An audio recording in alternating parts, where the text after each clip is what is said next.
सास ने पढ़ी कक्षा 12वीं। पाखी एक मल्टीनेशनल कंपनी में काम करने के साथ सोशल एक्टिविस्ट भी होती है, जो ऑफिस खत्म होने के बाद शाम को घर आकर जरूरतमंद छोटे बच्चों को फ्री में पढ़ाती है। उसकी इस खूबी से बाकी लोगों के साथ सास भी बहुत खुश होती है। तुम सच में बहुत अच्छा काम कर रही हो बेटा, बस ध्यान रखना बच्चे आधे रास्ते में कहीं भटक ना जाए।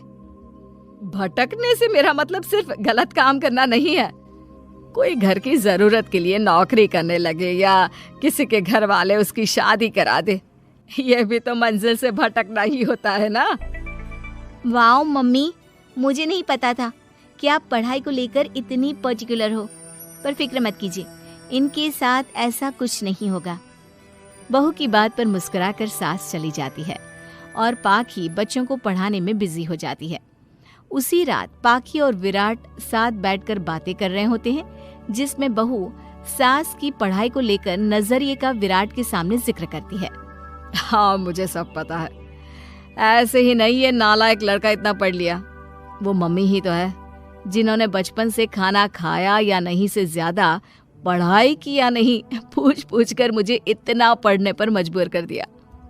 वो हमेशा मुझे पढ़ाई और सेल्फ इंडिपेंडेंट होने की इम्पोर्टेंस याद दिलाती रही। और आज मेरी ये सरकारी नौकरी, इतनी अच्छी पोस्ट, उसी का तो नतीजा है।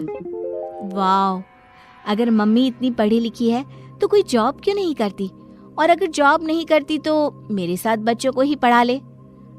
तुम्हें किसने बोला कि मम्मी पढ़ी हुई हैं? उन्होंने तो अपनी 12th क्लास भी पूरी नहीं की। उससे पहले ही नाना जी ने मम्मी की शादी करा दी। शायद इसलिए पढ़ाई और अपने पैरों पर खड़े होने को लेकर उनकी सोच ऐसी है, क्योंकि वो खुद ये सब करना चाहती हो। पत्नी की बात सुन के विराट भी सोच में पड़ जाता है। दोनों मिलकर प्लान बनाते हैं और अगले दिन बच्चों को पढ़ाते हुए पाखी उनके पास एक कुर्सी एक्स्ट्रा लगा देती है। ये एक कुर्सी ज्यादा किसके लिए लगाई है बेटा? कोई नया बच्चा आने वाला है क्या? हाँ जी, आज से मेरी एक नई बच्ची मेरे पास, यानी कि मेरी सास, दोबारा पढ़ाई शुरू करने वाली है। अरे क्या पागल जैसी बात कर रही है? भला ये भी मेरी कोई उम्र है बच्चों के बीच बैठकर पढ़ने की? तू बस ना इनके भविष्य पर ध्यान दे, मुझ पर नहीं। मम्मी, सीखने की कोई उम्र नहीं होती, बस इच्छा होती है, और मुझे पता है कि आपके अंदर वो इच्छा आज भी जिंदा है। अरे तू बस अपने काम और इन बच्चों पर ध्यान दे। यहाँ बस सबको बोलने से मतलब है, किसी को नहीं सोचना। अगर बात बाहर निकली तो समाज क्या सोचेगा और परिवार का कितना नाम बदनाम होगा। मम्मी, आपने पापा और इस परिवार के बारे में बहुत सोच लिया। सबकी खुशियों के लिए अपने सपने बहुत कुर्बान कर दिए। अब ये वक्त अपने पर ध्यान देने का है। और जिस समाज की आप बात कर रही हो ना, उसकी तो आदत है हर कामयाब होते इंसान पर पत्थर मारने की। बेटी को भी बहू का साथ देते देख सास गुस्से में अपना सर पकड़कर बड़बड़ाते हुए वहां से चली जाती है। ये स्टूडेंट थोड़ी जिद्दी है, पर इन्हें मैंने 12th क्लास पास नहीं कराई तो मैं भी अपनी सास की बहू नहीं। ये देखने में तो मजा ही आ जाएगा। इसी के साथ पति पत्नी मिलकर सास को पढ़ाने के मिशन पर लग जाते हैं, लेकिन सास उनकी हर कोशिश को नाकाम कर देती है। एक शाम विराट अपनी मम्मी के लिए 12th क्लास की बुक्स लेकर आता है, जिन्हें देखकर इस बार सास का गुस्सा उन दोनों पर मानो फूट ही पड़ता है।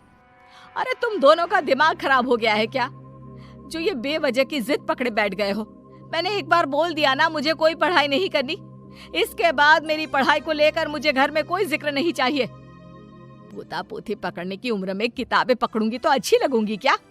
अरे परिवार का मजाक बन जाएगा।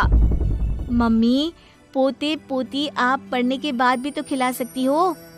और रही मजाक बनाने वाले लोगों की बात, तो उनके पास खुद का कोई सपना होता नहीं, इसलिए दूसरों की उड़ान रोकने की कोशिश करते रहते हैं। बस एक बार माँ, आप कोशिश तो करो। अगर अच्छा नहीं लगा तो हम दोबारा कभी नहीं बोलेंगे। बेटे की बात सुनकर माँ सोच में पड़ जाती है और ये सोचती है कि थोड़े दिन पढ़ लेती हूँ और उसके बाद पढ़ने में अच्छा नहीं लग रहा ये बोलकर मना कर दूंगी। ऐसी प्लानिंग बनाकर वो पढ़ने के लिए तैयार हो जाती है। मौके का फायदा उठाकर तुरंत वे लोग सास का ओपन से 12th में एडमिशन करा देते हैं। मम्मी, आज से आपकी सारी जिम्मेदारी मेरी। अब तो आपका नाम टॉपर के लिस्ट में आने से कोई नहीं रोक सकता। ये मेरे सीधे बच्चे, इन्हें अंदाजा भी नहीं कि माँ का प्लान क्या है। पाखी सास को पढ़ाना शुरू करती है। दिन बीतते हैं जिसमें धीरे धीरे सास भी कंफर्टेबल होने लगती है, लेकिन फिर पाखी एक सब्जेक्ट पढ़ने के लिए ट्यूशन जाने का सजेशन देती है, जिस पर बहुत गुस्सा, ड्रामा करने और पाखी के लाख बार मनाने के बाद एक बार फिर सास तैयार हो जाती है। थैंक यू मम्मी, आपको नहीं पता कि आपका 12th क्लास पढ़ना हम दोनों के लिए कितना ज़रूरी है। अब ये सिर्फ आपका नहीं, हमारा सपना भी बन गया है। बहू की बात सुनकर सास अपने प्लान को लेकर सोच में पड़ जाती है। अगले दिन पाखी सास के साथ उन्हें ट्यूशन छोड़ने जा रही होती है, जहाँ रास्ते में पड़ोस की कुछ औरतें बैठी मिलती हैं। अरे वाह विराट की मम्मी, तुम्हारा इस उम्र में पढ़ाई का कौन सा भूत जाग गया?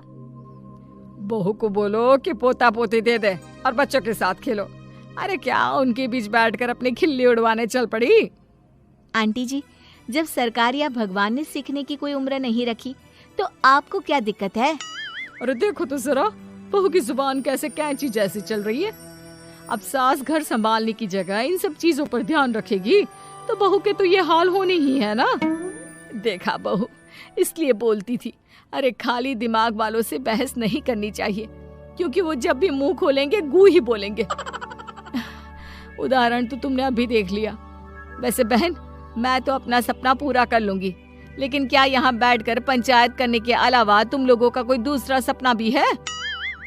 सारी औरतें चुप हो जाती हैं और सास बहू चले जाते हैं। अब सास के अंदर पढ़ने की इच्छा जाग उठती है और वो अपना प्लान छोड़ मन लगाकर पढ़ाई करना शुरू कर देती है। देखते ही देखते 1 साल बीतता है और बोर्ड एग्जाम शुरू हो जाते हैं। मम्मी, एग्जाम के लिए जाने से पहले जल्दी से ये दही शक्कर खा लो। अरे चल पागल, ये सब बच्चों के लिए होता है। अभी आप भी हमारे लिए स्कूल में एग्जाम देने वाली बच्ची ही तो हो।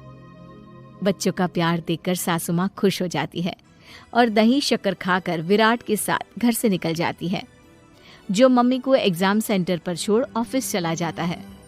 इसी तरह समय बीतता है और एग्जाम खत्म होने के बाद देखते ही देखते रिजल्ट भी आ जाता है।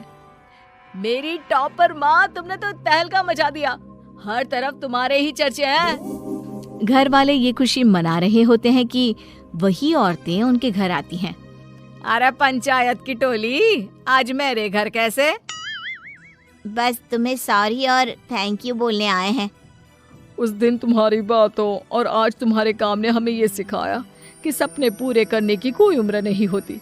इसलिए अब हम भी शादी, परिवार, बच्चे और न जाने कितनी वजहों से अधूरे छूटे सपनों को पूरा करेंगे बहन जी।